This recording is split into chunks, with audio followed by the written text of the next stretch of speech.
Welcome to Brain Vision.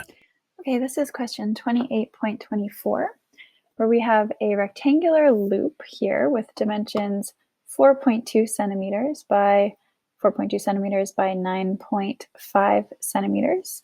And there's going to be some current I flowing in this wire, but we don't know the direction yet. But we know that the magnetic field at the center of the loop is 5.5 times 10 to the minus 5 Tesla, and it's pointing out of the page. So, oh no, I'm sorry. It's pointing away from you as you view the plane. So if this is sitting flat in the page, then it's pointing straight into the page away from us.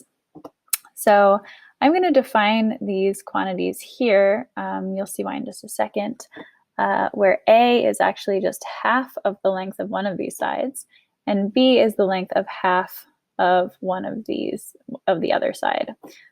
So 2A is 4.2 centimeters, which we can convert to meters like this.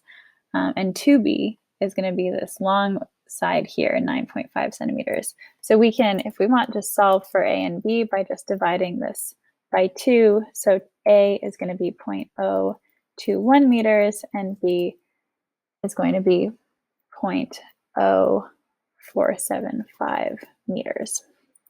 So I'm using these definitions of half of the length of the y of each side here because I'm going to look at equation, this is from the textbook, equation 28.8, where this integral was done, where if we have some vertical length or horizontal length of wire and we want to find the magnetic field at a certain point, in the book there was a derivation of how to integrate the Biot-Savart law to get the formula for the magnetic field from that segment of wire. So take a look at equation 28.8 if this doesn't seem familiar.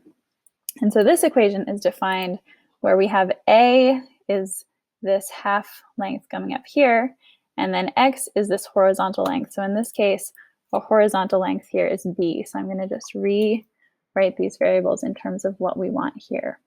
So this would be the magnitude of the magnetic field just coming from this vertical segment on the left here.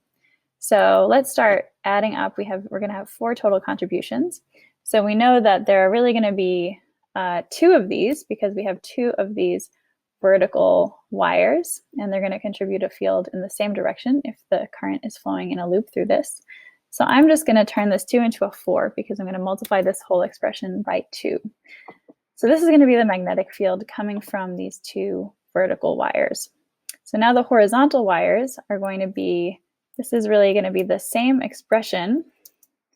We can use this expression, except now A and B are flipped. So imagine if we just rotated this entire expression, this entire rectangle. Now our A and B are switched. So instead of A here, we have B, and instead of B here, we have A. Now B squared plus A squared, if we switch A and B, we get the same thing. So this is really not going to do anything different for us. So again, this comes with an extra factor of 2 that I added in because we have 2 horizontal wires.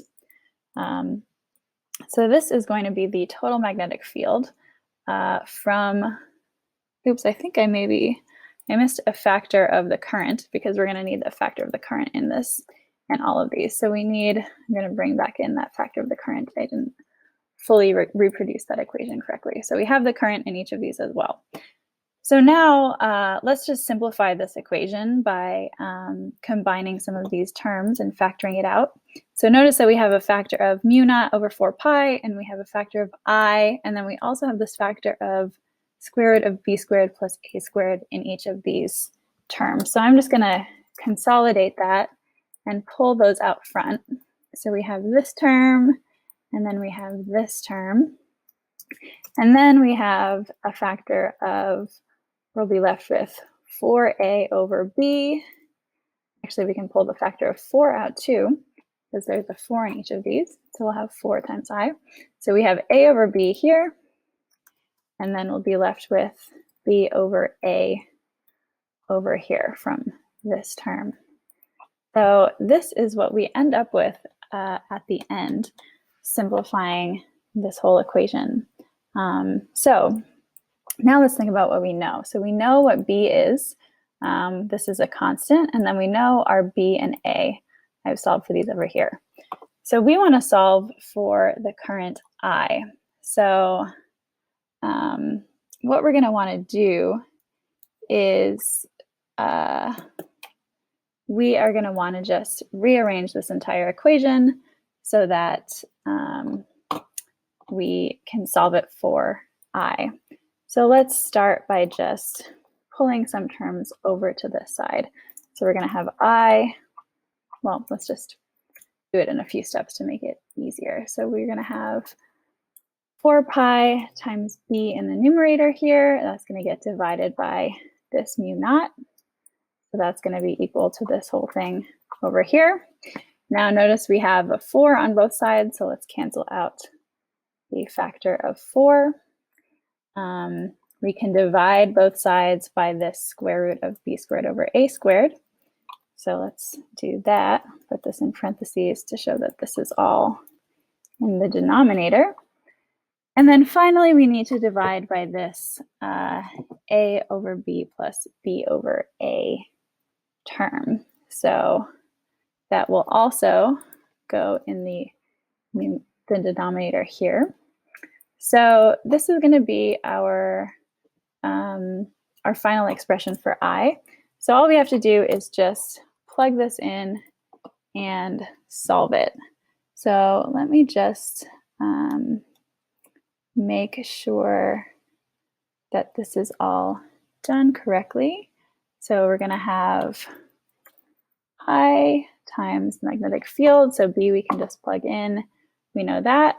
Again, we know the square root of b squared and a squared. We're going to have this factor of mu naught up here.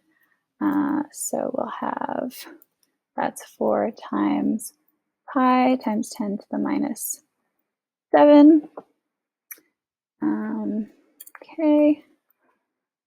And then we have this factor a over b, so 0.021 over 0.0475. And b over a is just going to be the reverse of that, 0.0475 over 0.021. And the result of that whole thing should give us, let's see,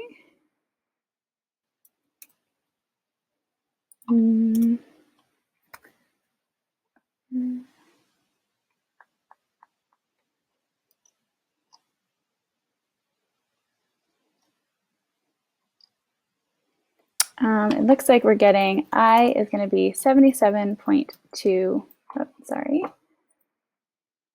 I equals 77.2 amps. So we know the magnitude of the current here, but now let's think about the direction. So we know that the magnetic field is pointing into the page here. So thinking about the right-hand rule, if the current is along the direction of the our thumb, we want our fingers to be curling into the page. So in order to get that, we want our thumb to be pointing clockwise around the outer loop here. So that means that the current is going to be clockwise like this to produce a magnetic field pointing into the page.